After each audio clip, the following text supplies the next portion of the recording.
আসসালামু আলাইকুম। কেমন আছেন আপনারা সবাই? আশা করছি সবাই অনেক বেশি ভালো আছেন।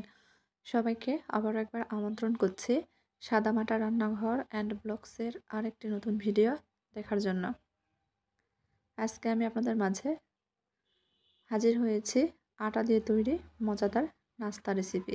হাতের কাছে আটা আর আলু থাকলে ঝটপট 10 মিনিটেই এই নাস্তাটি তৈরি করে নিতে পারবেন। খেতেও কিন্তু অনেক মজার, উপরে মুচমুচে, ভিতরে আলুর পুরে ভরা। তো চলেন দেখি কথা না বাড়িয়ে তৈরির পুরো প্রস্তুত প্রণালী আপনাদের মাঝে শেয়ার করি। চুলার উপর ফ্রাই প্যান বসিয়ে দিয়েছি, 1 টেবিল চামচ মতো তেল দিয়েছি। তেলের মধ্যে হাফ চামচ পাঁচফোড়ন দিয়েছি, কয়েক সেকেন্ড ভেজে নিয়েছি। ভাজা হয়ে গেলে একটা মাঝারি সাইজের পেঁয়াজ কুচি আর 2টা মতো কাঁচামরিচ কুচি দিয়েছি। নেড়ে চেড়ে কিছুক্ষণ ভেজে নিয়েছি। পেঁয়াজ মরিচ একটু নরম হয়ে আসলে মাঝারি সাইজের একটা আলু সেদ্ধ করে খোসা ছাড়িয়ে গ্রেটারে গ্রেট করে রেখেছিলাম দিয়ে দিয়েছি। এখন আলুর মধ্যে স্বাদমতো লবণ, হাফ চামচ গুঁড়া মরিচ, সামান্য পরিমাণ হলুদ গুঁড়া সুন্দর কালারের জন্য, হাফ চামচ ভাজা জিরার গুঁড়ো দিয়ে দিচ্ছি। নেড়েচেড়ে মিশিয়ে নিয়েছি। আমি এখানে সেদ্ধ আলু ব্যবহার করছি, চাইলে কাঁচা আলু দিয়েও এই পুর তৈরি করে নিতে পারবেন। খুব ভালো মেশানো হয়ে গেছে। এখন এর মধ্যে 1.5 টেবিল চামচ মতো ধনিয়া পাতা কুচি দিয়ে দিচ্ছি। আবারও নেড়েচেড়ে মিশিয়ে নিচ্ছি। যেহেতু আলুটা সেদ্ধ করা, সেই জন্য পুর তৈরি করতে খুব বেশি সময় লাগবে না। 3 থেকে 4 মিনিটের মধ্যেই আলুর পুর তৈরি হয়ে যাবে। ধনিয়া পাতা দিয়ে নেড়েচেড়ে মিশিয়ে নিয়েছি। নামানোর আগে এখানে 1 চামচ মতো টমেটো সস দিয়ে দিচ্ছি। নেড়েচেড়ে মিশিয়ে নিয়েছি। আমি এই আলুর পুর তৈরি করতে কোনো প্রকার বাড়তি মশলা ব্যবহার করিনি। চাইলে আপনারা এখানে গরম মশলার গুঁড়া, চাট মশলা ব্যবহার করতে পারেন। আমি এগুলো স্কিপ করেছি। খুব হেলদি উপায়ে তৈরি করছি। তবে টমেটো সসটা দেওয়ার চেষ্টা করবেন, খেতে ভালো লাগবে। পুর তৈরি হয়ে গেছে, উঠিয়ে নিয়েছি। এদিকে একটা বোল নিয়েছি। বোলের মধ্যে চায়ের কাপে মেপে 1 কাপ মতো আটা দিয়ে দিয়েছি। আটার মধ্যে স্বাদ মতো লবণ আর 1 টেবিল চামচ মতো তেল দিয়ে দিয়েছি। খুব ভালোভাবে তেলটা আটার সঙ্গে একটু ঘষে ঘষে ময়াম দিয়ে নিয়েছি। এখানে কিছুটা ধনিয়া পাতা কুচি ব্যবহার করছি। এখন অল্প অল্প করে পানি দিয়ে ডো তৈরি করে নেব। এই ডো একেবারে শক্ত করব না, আবার নরম করব না। পানিটা একবারে দিচ্ছি না, অল্প অল্প করে দিচ্ছি আর মেখে নিচ্ছি। পানি একবারে ব্যবহার করলে ডোটা নরম হয়ে যেতে পারে।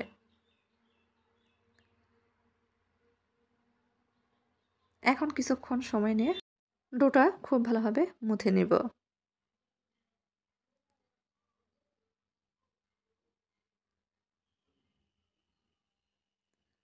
ডোটা কিছুক্ষণ সময় মুথে নিয়েছি।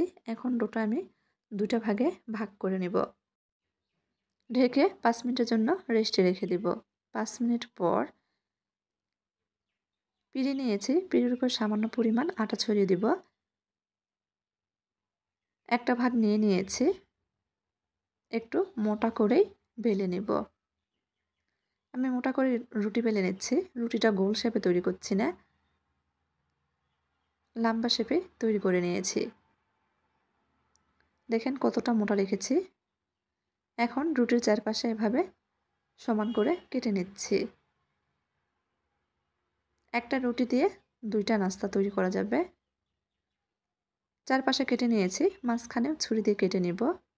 2 ভাগ করে নিচ্ছি। এখন একটা ভাগ নিয়ে নিয়েছি। এর মাঝখানে তৈরি করে রাখা আলুর পুর দিয়ে দিচ্ছি। 2 পাশে ফাঁকা রেখে শুধু মাঝখানে দিচ্ছি। এক পাশ থেকে উঠিয়ে নিচ্ছি পুরের উপর, রুটির ফাঁকা অংশটা উঠিয়ে নিচ্ছি। হাত দিয়ে একটু চেপে চেপে দিচ্ছি। 2 পাশের বাড়তি অংশটা আবারও ছুরি দিয়ে কেটে নিলাম। খুব ভালোভাবে হাত দিয়ে চেপে চেপে দিচ্ছি, যাতে পুরটা ভিতর থেকে বাইরে খুলে বেরিয়ে আসতে না পারে। এভাবে একটা তৈরি করে সাইডে রেখে দিয়েছি। আরও একটা তৈরি করে দেখাচ্ছি। কিভাবে করছি ভিডিওতে লক্ষ্য করলেই বুঝতে পারবেন। এভাবেই সবগুলো নাস্তা তৈরি করে নিয়েছি। এখন একটা কাঁটা চামচ দিয়ে এভাবে আমি দাগ টেনে নিব। এতে করে দেখতে ভালো লাগবে। তবে চাইলে কিন্তু দাগ টানা ছাড়াও নাস্তাগুলো রেখে দিতে পারেন। দেখার সৌন্দর্যের জন্য একটু ডিজাইন করে নিচ্ছি আর কি। এভাবে সবগুলো নাস্তা তৈরি করে নিয়েছি। এখন এই নাস্তাগুলো ভেজে নেওয়ার পালা।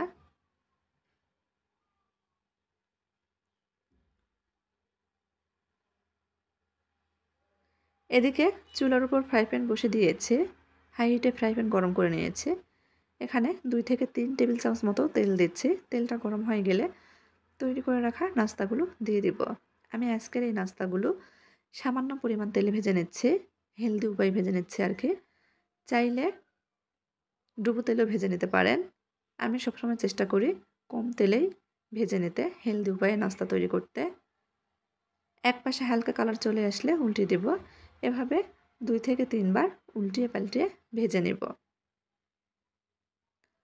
অল্প তেলে নাস্তাগুলো ভেজে নেওয়া হলেও কিন্তু উপরটা অনেকটাই মুচমুচে হয়। খেতে কিন্তু বেশ ভালো লাগে। চাইলে বাচ্চাদের টিফিনে দিতে পারেন। বাচ্চারাও কিন্তু অনায়াসে খেয়ে নেবে। কাউকে একবার তৈরি করে খাওয়ালে সে কিন্তু আবারও খেতে চাইবে। এভাবে কয়েকবার উল্টিয়ে পাল্টিয়ে নিজের পছন্দ মতো কালার করে ভেজে নিয়েছি। উঠিয়ে নিচ্ছি। নাস্তাগুলো ভাজতে কিন্তু তেল একেবারে কম লাগে দেখেন। অল্প পরিমাণে তেল দিয়েছিলাম, তারপরও তেল রয়ে গেছে। এই যে আমি ভেজে পরিবেশন করে নিয়েছি। কেমন হয়েছে অবশ্যই কমেন্ট করে জানাবেন। যদি আপনাদের কাছে একটু ভালো লেগে থাকে দয়া করে সবাই আমার চ্যানেলটিকে সাবস্ক্রাইব করবেন। লাইক, কমেন্ট, শেয়ার করে নিয়মিত চ্যানেলের পাশেই থাকবেন। এখন একটা ভেঙে দেখাচ্ছি যে ভিতরে কীরকম হয়েছে। দেখুন উপরটা মুচমুচে, ভিতরে পুরে ঠাসা। আমার মেয়ে তো অনেক পছন্দ করেছে। তো আজকের মতো এই পর্যন্তই। সবাই ভালো থাকবেন। আল্লাহ হাফেজ।